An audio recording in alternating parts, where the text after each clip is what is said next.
자, 오늘 우리가 봉독한 이 성경 말씀은 교회 안에서 우리가 어떠한 마음을 가지고 어떠한 자세로 살아가야 될 것인가 하는 것에 대해서 특별히 주의 종된 디모데에게 주시는 권면의 말씀이 되겠습니다. 어떻게 교회를 지킬 것인가, 성도를 굳게 세울 것인가.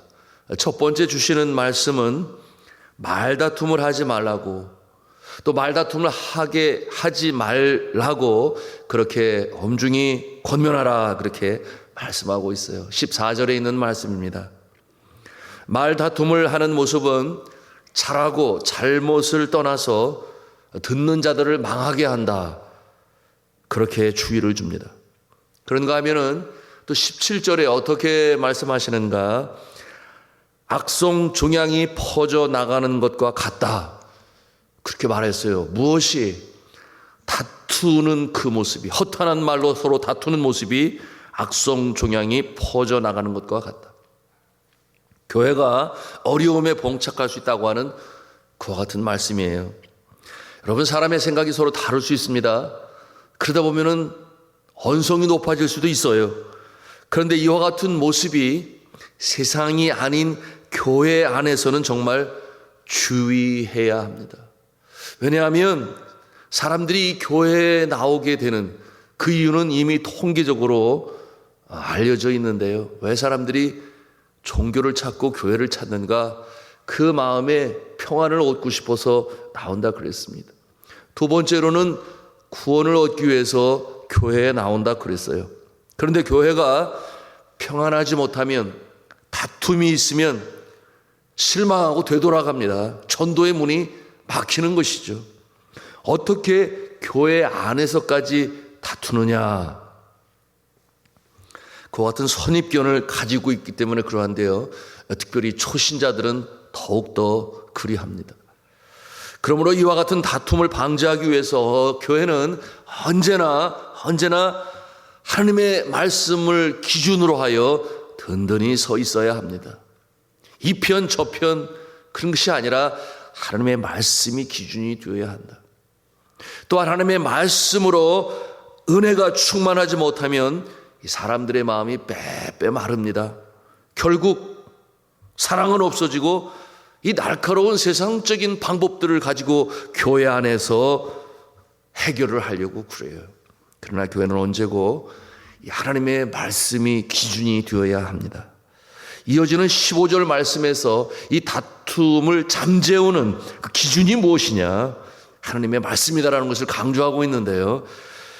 우리 15절 말씀을 같이 읽도록 하겠습니다. 시작. 너는 진리의 말씀을 옳게 분별하며 부끄러울 것이 없는 일꾼으로 인정된 자로 자신을 하나님 앞에 드리기를 힘쓰라. 아멘.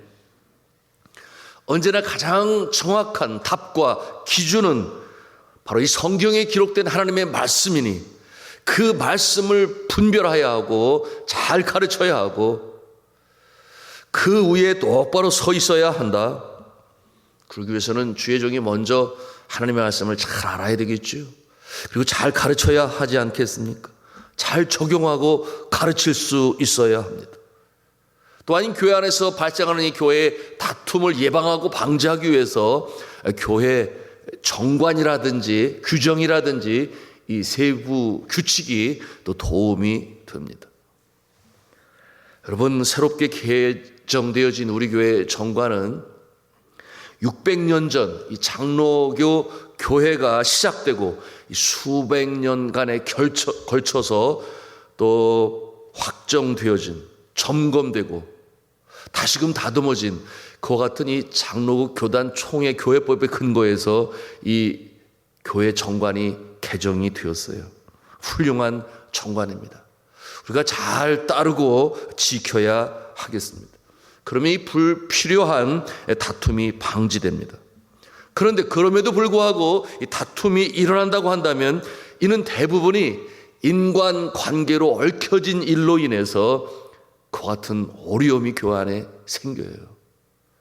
여러분, 인간관계가 중요하지 않은 것은 아니지만 그러나 그 이전에 먼저 우선적으로 세워야 할 기준이 있으니 바로 하나님의 말씀인 줄로 믿으시기를 바랍니다. 말씀으로 똑바로 서 있지 아니하면 교회는 견고히 설 수가 없는 것이에요. 사사로운 정에 얽매기보다는 언제고 하나님의 말씀이 우선이 되고 기준이 되어야 합니다. 교회를 어렵게 하고 무너뜨리는 두 번째 요소를 또 말씀하고 있는데요. 그 독소는 무엇이냐? 잘못된 가르침이다. 그릇된 가르침이다. 또는 다른 교훈이라고 말씀을 하고 있는데요. 여러분, 오늘날 이 시대의 이 모습은 이단적인 가르침, 이단적인 사상이라고 말할 수 있겠습니다. 여러분, 이 그릇된 가르침이, 이단적인 사상이 참으로 무서운 독소인 것은 성도의 믿음을 아예 통째로 무너뜨려 버립니다. 그러니 주의하고 지켜야 하는데요. 여러분, 18절 말씀을 같이 읽도록 하겠습니다. 시작. 진리에 관하여는 그들이 그릇되었도다. 부활이 이미 지나갔다 하므로 어떤 사람들의 믿음을 무너뜨리느니라. 여러분, 이 믿음을 무너뜨리는 이 독소, 무서운 독소를 가지고 있으니 이 교회의 성도들을 지키기 위해서 첫째는 이미 말씀을 드렸습니다. 하나님의 말씀으로 가르쳐야 하고, 둘째는 성도들이 주의 사랑으로 끈끈하게 연결이 되어져 있어야 합니다. 이것을 다른 말로는 은혜와 진리라는 말로 표현할 수 있겠어요. 은혜와 진리. 은혜는 사랑을 말하는 것이라면 진리는 날카로운 하나님의 말씀을 표현하는 것이죠. 여러분 아시는 대로 올해 금년 우리 교회의 표어가 은혜와 진리가 충만한 교회, 그렇게 정하고 가고 있습니다. 여러분, 이 진리라고 하는 것은 아주 냉철한 이 머리라고 표현을 할 수 있다면, 은혜라고 하는 것은 뜨거운 사랑이 있는 가슴을 표현하는 것입니다. 이 두 가지가 겸비를 해야 교회는 든든히 서가는 것이에요. 어느 한쪽으로만 치우쳐도 교회는 흔들립니다.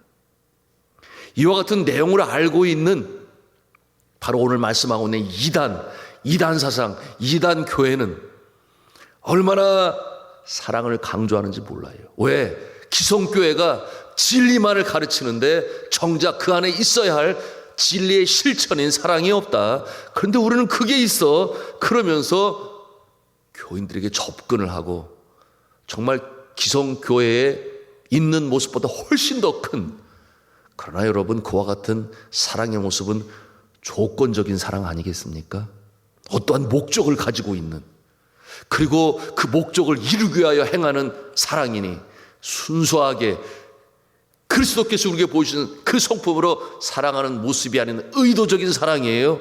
그러니 뭐 이사할 때 이삿짐도 날려주고 또 생계에 필요한 것들을 지원하고 또 자신의 집단 안에 있는 사람과 연결해서 이 생계를 보장할 수 있는 직업도 마련해주고 뭐 대단합니다.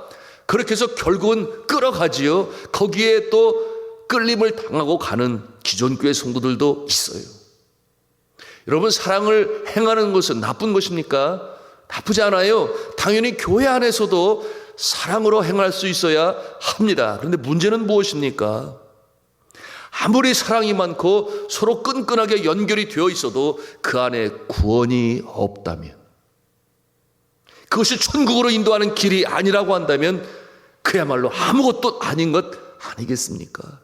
그러나 그것을 알지 못해요. 사랑이 있으니 거기는 그렇게 잘 돕고 격려해주고 인정을 해주고 알아주니 그것이 좋아서 가지만, 그러나 이단이라고 하는 것이 무엇입니까? 마지막 그 모습은 생명의 도, 진리, 천국으로 가는 길이 아니에요. 나중에 알아서 깨닫지만 이미 늦어버린, 얽히고 설켜버린 그 가운데서 헤어나지 못하는 그와 같은 모습을 우리가 볼 수 있습니다. 여러분, 그러니 정말 중요한 것은 무엇입니까? 말씀을 제대로 가르치고 있는가? 정말 우리 교회는 말씀을 제대로 가르치고 있는가?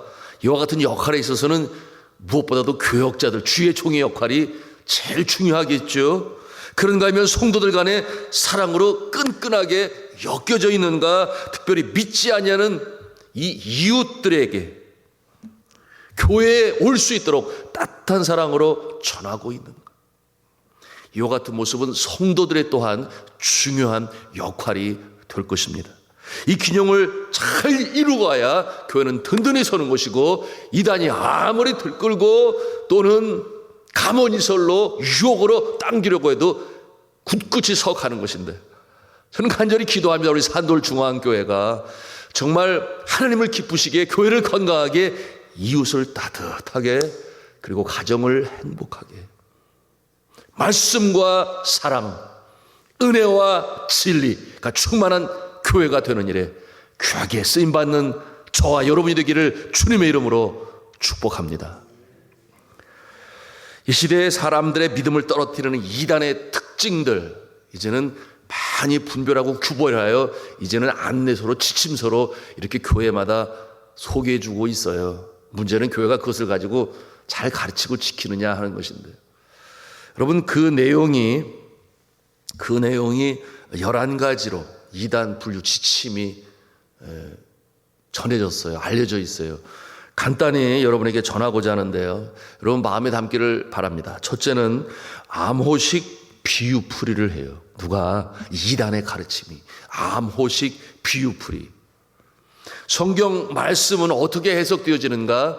기록되어진 그 당시의 상황과 정황 속에서 문맥과 그리고 문장의 흐름을 통해서 해석을 해야 합니다. 그런데 그러지 아니하고 이 성경을 비유로 풀어야 한다고 하면서 구약과 신약의 이곳저곳 특정 구절들만 끄집어내서 왜 그 말씀이 거기에 있는지는 아예 배제해버리고, 그래서 짝을 짓고 짜맞추기를 해요. 이 모습이, 대표적인 모습이 뭐예요? 신천지의 모습 아닙니까? 두 번째로는 비밀 교육을 합니다. 비밀 교육. 여러분, 복음은 밝은 대낮의 정오의 빛처럼 밝히 비춰지고 선포되어지고 감춰서는 아니 될, 공포해야 될 복음인 것인데, 어떻게 복음을 몰래 가르치려고 그래요? 비밀이 많아요. 그래서 복음방을 만들고 위치는 가르쳐 주려고 하지 않고, 이번에 코로나로 인해서 그 위치들 다 드러나지 않았나요? 이처럼 널리 선포하지 아니하고 비밀 중에 가르치는 그 모습, 무엇인가 잘못이 있으니 우리가 알아야 되겠어요. 그런가 하면 세 번째로는 시대별로 구원자가 나타난다고 그렇게 가르쳐요. 예수님은 시대를 초월하여 구원자가 되시는데, 예를 들어서 구약 시대에는 노아가 구원자였다. 그래서 많은 사람이 아니라 자신의 가족을 통해서 새로운 재창조의 역사가 나타나지 않았느냐? 모세가 그러하다, 출애굽의 역사, 아브라함이 그러하다, 모든 만민의 축복의 통로, 이런 식으로 하면서 신약 시대는 예수님이 구원자고, 이 말세에는 새 시대의 구원자가 등장을 해야 되는데, 그게 누구냐? 그러면서 누구를 소개하겠어요? 자신의 교주를 소개하지 않겠어요? 네 번째로 성경에 나오는 이 지명인 이 동방을 한국어로 국한시켜서 설명을 해요. 여러분, 이 이사야서에 나오는 이 동방, 이사야서 41장 2절과 46장 11절에 나오는데, 이 동방은 예루살렘의 동편인 이 팔레스타인, 더 나아가서는 이제 이 유프라테스 티그리스강 이쪽 유역을 말하는 것인데, 동쪽에 있는 나라 어디냐? 한국이다. 그러니 한국에서 이제 구원자가 출현할 것인데, 그게 누구냐? 누구겠어요? 자신들의 교주라고 또 소개를 하는 거예요. 그런가 하면 다섯 번째는 직통 계시가 지금도 진행되고 있다. 그렇게 가르쳐요. 자신들의 교주에게 하나님이 특별한 계시를 내려주셨으니 2000년 동안 봉인되었던 이 진리를 새롭게 풀 수 있는 권한을 자신의 교주에게 주셨다. 그러니 이 교주가 하나님의 음성을 직접 들었다고도 하고, 만약에 전하는 바에 순종하지 않으면 진노가 임하고 저주가 임할 것이다. 그래서 공포하면서, 공포감을 갖게 하면서, 두렵게 하면서 떠나지 못하게 만드는 것 같은. 그런가 하면 여섯 번째는 종말 예언을 해요. 여러분, 성경은 예수님이 오시는 그때를 아무도 알지 못한다, 그렇게 가르치고 있는데, 이들은 시한부 또는 조건부 종말론을 가르쳐요. 그러니 14만 4천 명이 이루어지게 되면, 의인이 차면 2, 3년 안에 이 세상에 종말이 다가오게 될 것이다. 그러면서 이 시대에 역병, 전쟁, 재난, 테러 이런 것을 강조하면서 공포를 강조하고 맹종을 강요하고 일상생활에 지장을 초래하면서까지 자신들의 그릇된 가르침을 강조합니다. 7번째, 율법주의로 구원을 가르쳐요. 구약 성경의 날짜와 절기를 강조합니다. 여러분 유월절 지키는 들어보셨을 거예요, 여러분. 그런 데가 지금 있습니다. 유월절을 강조하고 안식일은 엄밀히 말하면 토요일 아니냐? 그러니까 토요일 날 지켜야 된다. 주일은 썬데이 아니냐? 썬데이, 썬은 태양이니까 태양신을 섬기고 빛의 축제의 날인데 그날을 지키는 것은 잘못된 것이다. 그래서 그러로 다시금 돌아가야 된다. 이 율법 구약 시대에 나타난 부정한 짐승들, 뭐 음식들 절대 먹으면 아니 된다. 뭐 이와 같은 내용으로 얽매고, 그러므로 그것을 지킴으로 구원을 받는. 여러분, 지킴으로 구원을 받는다. 이게 뭐예요? 율법주의 안에. 예배 시간 주님 만나는 시간인데 2분만 늦어도 큰일 나는 것이지. 아예 문을 탁 걸어 잠가 버리니 사람들이 그러잖아요. 복음은 너무 쉬워. 너무 쉽게 구원받을 수 있어. 싱거워. 뭔가 내가 고난을 당하면서 지켜야 그것으로 내가 구원을 받는다는 느낌도 가질 것인데 그런 게 어디예요? 다른 종교들이 다 그러잖아요. 자력 구원으로 뭔가를 지킴으로 이루고자 하는 율법주의를 가지고 가르치는 이단의 모습이 오늘도 있어요. 얼마나 엄격하게 강조하는지 모르겠어요. 그런가 하면 8번째, 극도의 교회 비난을 해요. 무슨 비난을 해요? 정통교회는 잘못됐다. 떠나라. 여러분, 교회가 잘못됐으면은 회개하고 끌어안고 눈물로 주님 앞에 용서를 간구하고 그리고 점차적으로 개혁되어져야 되고 이렇게 사랑하는 마음이 있어야 하는데 그게 아니라 단절을 하는 거죠. 포기하고 누구에게 오라는 거예요? 오직 우리만 옳다. 그러니 우리에게 와야 제대로 신앙생활을 할 수 있다. 이것이 바로 이단의 가르침입니다.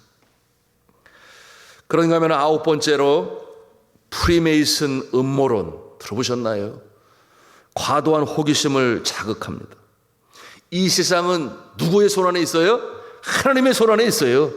그런데 저들은 그 모습을 강조하니 프리메이슨, 그런가 하면은 일루미나티라든지 그 강조다 보니까 뭐 UFO가 등장을 하고 케네디가의 저주론이 있다.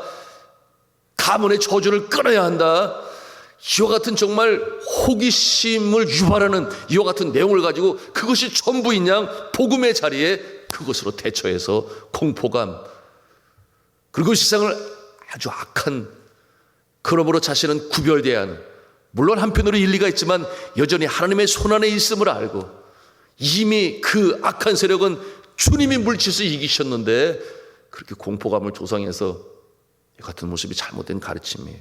10번째는 유튜브 채널의 불투명성인데, 여러분 오늘 유튜브 한번 들어가 보세요. 별 내용의 이 잘못된 가르침이 얼마나 무성한지 알 수가 없습니다. 그런데 가만히 보면은 이 유튜브 채널을 운영하는 자가 도대체 누구인지, 어느 신학교에서 공부를 했는지, 어느 교회를 다니고 있는지, 또는 교회에 진짜 다니고 있는지 이와 같은 내용을 밝히지 않아요. 그러고서는 그저 말씀이라고 가르치는데, 여러분 들어보면은 그 내용들이 얼마나 허접하고 조잡하고 성경과 상관이 없는 허황된 말로 사람들을 가르쳐 하는지 몰라요.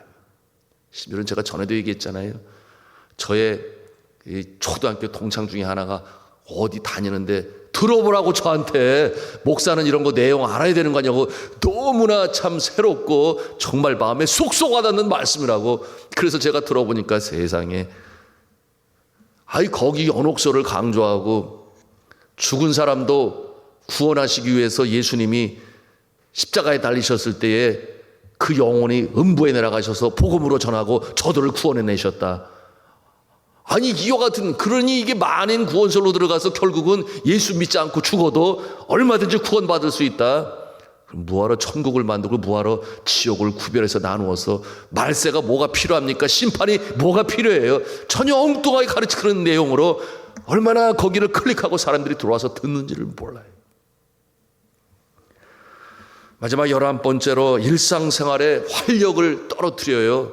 무엇이 이 잘못된 그르친 가르침을 자꾸 듣다 보면은 결국 가족이나 일터 또는 사회에 사단 마귀가 항상 역사하는 것 같고, 그러다 보니까 세상 마지막 날이 곧 올 것 같고, 여러분 복음면 들으면 들을수록 살아나는 역사가 있어요. 삶에 생기가 있고 영혼에 소생함이 있고 가족을 사랑하고 더 열심히 수고하고 땀을 흘리면서 이 땅에 하나님의 나라를 이루어가야지라고 하는 사명감에 가득 차게 되는데, 어떻게 이 잘못된 그릇된 가르침은 사람을 완전히 멸망시키고 죽이고 그렇잖아요. 예수님이 오신 목적을 말씀하실 때 내가 온 것은 양으로 하여금 생명을 얻게 하고 더 풍성히 얻게 하려는 것이라, 그러나 도적이 온 것은 도적질하고 죽이고 멸망시키는, 이와 같은 이 마음이 가라앉고 염세적으로 만들어버리는, 피안적으로 만들어버리는 이와 같은 모습이 이단 사상 속에 있다. 여러분, 행여나 제가 이와 같은 내용으로 여러분에게 가르치면 큰일 났다, 우리 목사님 변질됐어, 알아볼 수 있는 영적인 실력이 있어야 된다. 누가? 우리 교회 성도들이. 그러므로 진리와 은혜, 은혜와 진리, 이 말씀의 균형을 이루어가는 일에 우리 산돌중앙교회가, 우리 한국교회가 그와 같은 모습으로 나갈 수 있도록 우리 함께 기도해야 하겠습니다. 자, 이와 같은 모습 오늘 주의 몸된 교회 하나님께서 지켜보아하신다. 오늘 마지막 주시는 그 말씀인데요, 그것이 이제 19절에 있는 말씀이에요. 뭐라고 그랬습니까? 하나님의 견고한 터는 이미 세워졌다. 그리고 그 안에 하나님의 자녀는 성령의 인치심을 받아서 주께서 자기의 백성을 아시니 그 이름을 부르신다. 그렇게 말씀하고 있어요. 우리 교회 안에 있는 주의 성도들은 주님의 손 안에 있으니 믿으시기 바랍니다. 견고하며 흔들리지 말며 더더욱 주의 일에 힘쓰는 자들이 되어서 너희 수고가 헛되지 않은 줄을 내가 알미라 고백했던 사도 바울의 말씀처럼 오늘 이 새벽에도 견고히 든든히 말씀과 은혜, 진리와 사랑 이 속에 거하는, 그러므로 복된 인생, 승리로운 인생을 살아가시기를 주님의 이름으로 축원합니다.